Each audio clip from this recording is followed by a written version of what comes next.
बिस्मिल्लाहिर्रहमानिर्रहीम।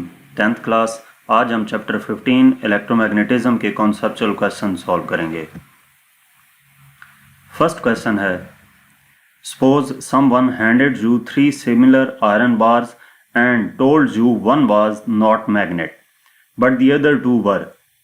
How would you find the iron bar that was not magnet? इस question में यह पूछा गया है कि अगर आपको 3 आयरन बार्स दी जाएं और कहा जाए कि इनमें से 2 मैग्नेट हैं और एक मैग्नेट नहीं है, तो आप ये कैसे आइडेंटिफाई करेंगे कि इनमें से कौन सा मैग्नेट है और कौन सा नहीं है। तो इसके लिए आपने ये करना है कि आपके पास एक कंपास नीडल होनी चाहिए। अगर एक कंपास नीडल है तो उस कंपास नीडल की मदद से आप ये मालूम कर सकते हैं कि कौन सा आयरन बार मैग्नेट नहीं है। उसके लिए आप कंपास नीडल को मैग्नेट के करीब लेकर आएंगे। जो कंपास होगा आपके पास उसको मैग्नेट के पास लेकर आएंगे तो कंपास की जो नीडल्स हैं वो फ्लक्चुएट करेंगी। उनकी जो नीडल हैं वो क्या करेंगी, अपनी पोजीशन चेंज करेंगी, डायरेक्शन चेंज करेंगी। क्यों? क्योंकि उस मैग्नेट के अक्रॉस मैग्नेटिक फील्ड मौजूद होगी और उस मैग्नेटिक फील्ड में जब कंपास रखा जाता है तो उसकी जो नीडल्स हैं वो अपनी डायरेक्शन चेंज कर लेती हैं। और जब यही आप फिर आप जब यही कंपास एक दूसरी आयरन बार के करीब लेकर जाएंगे जो कि मैग्नेट नहीं होगी, तो उसके करीब ये अपनी नीडल की डायरेक्शन को चेंज नहीं करेगी। तो जिस आयरन बार के नज़दीक ये कंपास अपनी नीडल की डायरेक्शन चेंज कर लेगा वो मैग्नेट होगा, और जिस आयरन बार के करीब कंपास अपनी नीडल्स की डायरेक्शन चेंज नहीं करेगा वो मैग्नेट नहीं होगा। नेक्स्ट हमारे पास क्वेश्चन नंबर 2 है, suppose you have a coil of wire and A bar magnet. Suppose करते हैं कि आपके पास एक कॉइल है और एक बार मैग्नेट है। Describe how you could use them to generate an electric current. आप उसकी मदद से इलेक्ट्रिक करंट कैसे जनरेट कर सकते हैं। तो इसके लिए करना यह है कि कॉइल या सोलिनॉइड जो है उसके नज़दीक आप एक मैग्नेट को मूव करवाएंगे। ठीक है, जब magnet towards the coil move करेगा तो करंट इंड्यूस्ड होगा, और जब away from the coil move करेगा तो तब भी करंट इंड्यूस्ड होगा, लेकिन करंट की डायरेक्शन अपोजिट हो जाएगी। तो इस मैग्नेट को कॉइल की टूवर्ड्स एंड अवे मूव करवा के आप इस कॉइल में करंट जनरेट कर सकते हैं। यहाँ पे इलेक्ट्रोमैग्नेटिक इंडक्शन का जो फेनोमेना है वो यूज हुआ है। नेक्स्ट हमारे पास कॉन्सेप्चुअल क्वेश्चन है, विच device is used for converting electrical energy into mechanical energy. कौन सी डिवाइस इस्तेमाल की जाती है इलेक्ट्रिकल एनर्जी को मैकेनिकल एनर्जी में कन्वर्ट करने के लिए। तो इलेक्ट्रिक मोटर है जो कन्वर्ट करती है इलेक्ट्रिकल एनर्जी को मैकेनिकल एनर्जी में। जब एक बैटरी इस कॉइल के साथ अटैच की जाती है, ये जो कॉइल आपको नजर आ रही है, इस कॉइल के साथ ये बैटरी जब अटैच की जाती है तो ये क्या करता है, इसको जो ही करंट मिलता है तो इस कॉइल के अक्रॉस मैग्नेटिक फील्ड क्रिएट हो जाएगी, और वो मैग्नेटिक फील्ड इस एक्सटर्नल मैग्नेटिक फील्ड के साथ इंटरेक्ट करेगी। एक मैग्नेटिक फील्ड इन साइड पे रखे गए मैग्नेट्स की वजह से है, नॉर्थ से साउथ पोल की डायरेक्शन में, और दूसरी इस वायर में से जब करंट गुजरेगा कॉइल में से तो ये भी एक मैग्नेट बन जाएगी, और इसकी मैग्नेटिक फील्ड इस एक्सटर्नल मैग्नेटिक फील्ड के साथ इंटरेक्ट करेगी, जिसकी वजह से कॉइल के ऊपर फोर्स अप्लाई होगी और वो इस कॉइल को रोटेट करवा देती है। तो इस तरीके से जो इलेक्ट्रिकल एनर्जी है वो मैकेनिकल एनर्जी में कन्वर्ट कर ली जाती है। नेक्स्ट हमारे पास क्वेश्चन है, suppose we hang a loop of wire so that it can swing easily.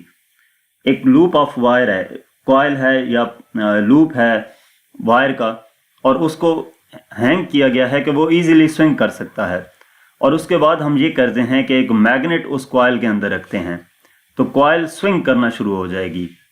Which way will it swing relative to the magnet and why. वो कॉइल जो है वो किस डायरेक्शन में स्विंग करेगी मैग्नेट की निस्बत, और क्यों स्विंग करेगी ये भी बताना है। तो हम ये जानते हैं कि जब मैग्नेट को कॉइल के अंदर लेकर जाया जाए तो कॉइल खुद एक मैग्नेट बन जाती है।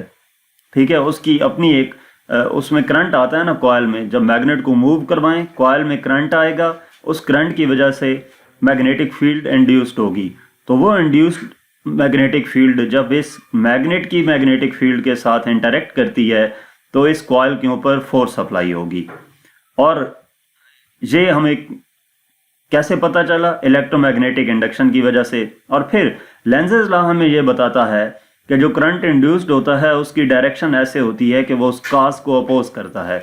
इसका मतलब ये हुआ कि कॉइल जो है वो मूव करेगी opposite to the direction of the motion of the magnet, यानी कि जिस डायरेक्शन में मैग्नेट मूव करेगा उसके अपोजिट डायरेक्शन में कॉइल मूव करेगी। Next, a conductor wire generate a voltage while moving through a magnetic field. कि एक कंडक्टर वायर है, जब उसको मैग्नेटिक फील्ड में मूव करवाया जाता है तो उसमें वोल्टेज प्रोड्यूस हो जाती है। In what direction would the wire be moved relative to the field to generate the maximum voltage? Maximum voltage create करने के लिए या इंड्यूस्ड करने के लिए जो वायर की मोशन है वो किस डायरेक्शन में होनी चाहिए? तो वायर को जब हम perpendicular to the magnetic field रखेंगे तो उससे क्या होगा, इसके ऊपर मैग्नेटिक फोर्स अप्लाई होगी। और वो मैग्नेटिक फोर्स किस डायरेक्शन में होगी वो हम लेफ्ट हैंड फ्लेमिंग रूल की मदद से फाइंड भी कर सकते हैं, जिसमें जो फोर फिंगर है मैग्नेटिक फील्ड को इंडिकेट करती है, मिडल फिंगर करंट को इंडिकेट करती है और थंब इंडिकेट करता है फोर्स को। अब मैक्सिमम वोल्टेज या ईएमएफ जनरेट करने के लिए कंडक्टर में हम क्या करेंगे, वायर को मूव करवाएंगे मैग्नेटिक फील्ड के साथ 90 डिग्री के एंगल पे।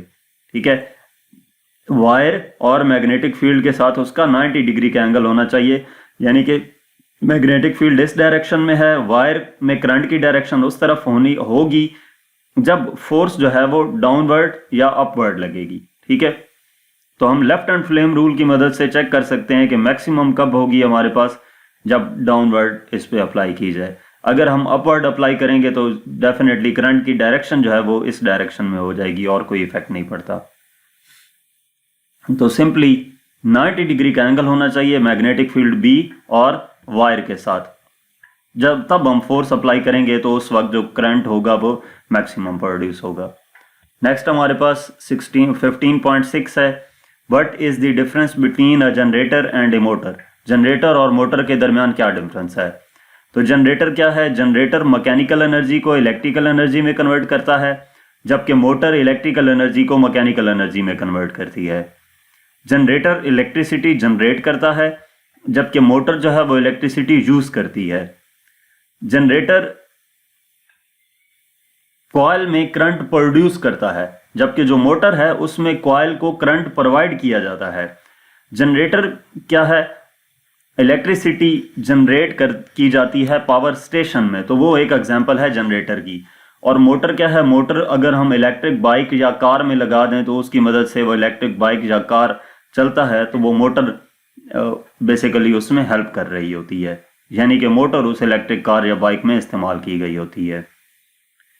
इसके बाद नेक्स्ट हमारे पास क्वेश्चन नंबर 7 है, what reverses the direction of electric current in the armature coil of DC motor?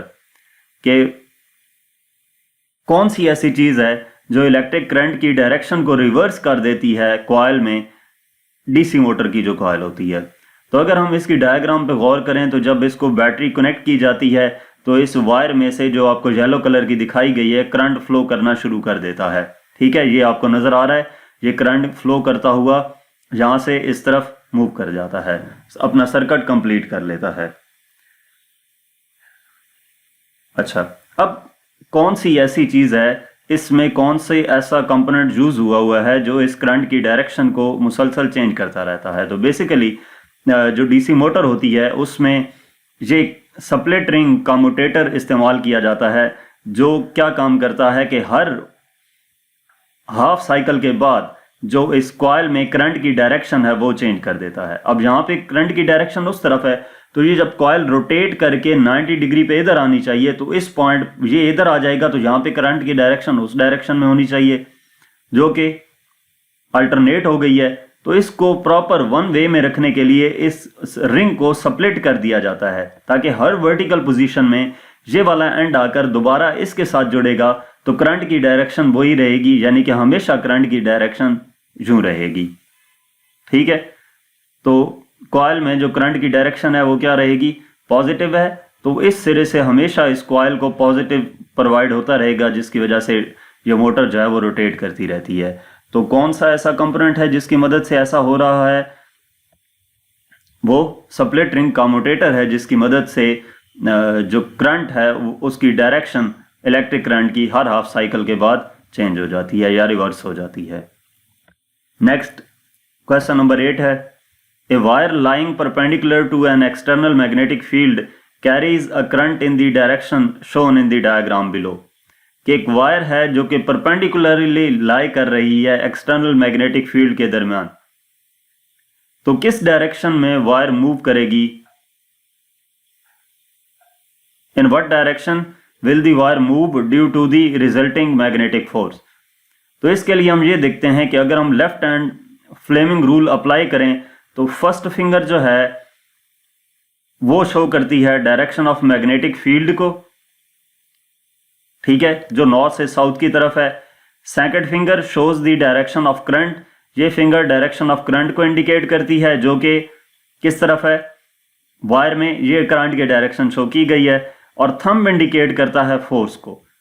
तो जब हम लेफ्ट हैंड को इस डायरेक्शन में रखेंगे कि हमारी फोर फिंगर मैग्नेटिक फील्ड की डायरेक्शन में हो, मिडिल फिंगर करंट की डायरेक्शन में हो, थंब की मदद से जो फोर्स लगेगी यानी कि थंब जिस डायरेक्शन में आएगा वो डाउनवर्ड होगा।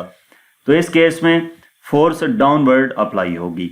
ये आप इस केस पे अपना लेफ्ट हैंड अप्लाई करके, left hand Fleming rule apply करके आप चेक कर सकते हैं, वो जो डायरेक्शन होगी फोर्स की वो डाउनवर्ड होगी। नेक्स्ट क्वेश्चन नंबर 19 है, can a transformer operate on direct current. क्या ट्रांसफार्मर डायरेक्ट करंट पे ऑपरेट करता है? तो ट्रांसफार्मर डायरेक्ट करंट पे ऑपरेट नहीं कर सकता, क्योंकि ट्रांसफार्मर जो है वो बेसिकली वर्क कर रहा होता है म्यूचुअल इंडक्शन पे। म्यूचुअल इंडक्शन क्या है कि principle of changing magnetic field creates EMF in the neighbouring coil. कि एक कॉइल में अगर करंट चेंज हो रहा है तो उसकी वजह से चेंजिंग मैग्नेटिक फील्ड इंड्यूस्ड होगी, और उस मैग्नेटिक फील्ड में अगर एक और कॉइल रख दी जाए तो उस कॉइल में करंट आ जाता है। तो वो changing magnetic field basically current induced करने के लिए चेंजिंग मैग्नेटिक फील्ड का होना जरूरी है। अब अल्टरनेटिंग करंट तो करंट चेंज होने की वजह से मैग्नेटिक फील्ड को चेंज करेगा, लेकिन अगर हम डायरेक्ट करंट ट्रांसफार्मर को प्रोवाइड करेंगे तो उससे मैग्नेटिक फील्ड जो है वो चेंज, करंट चेंज नहीं होगा, मैग्नेटिक फील्ड चेंज नहीं होगी। मैग्नेटिक फील्ड चेंज नहीं होगी तो उस कॉइल के नजदीक आप कॉइल रखें या जो चीज मर्जी रखें उसमें करंट नहीं आएगा। तो इस वजह से डीसी जो है वो ट्रांसफार्मर जो है वो डीसी करंट पे अप्लाई नहीं होता, ऑपरेट नहीं होता। ट्रांसफार्मर हमेशा उसको एसी प्रोवाइड किया जाता है तो वो तब वर्क करता है। तो यहाँ तक हमारे पास इस चैप्टर के कॉन्सेप्चुअल क्वेश्चंस थे।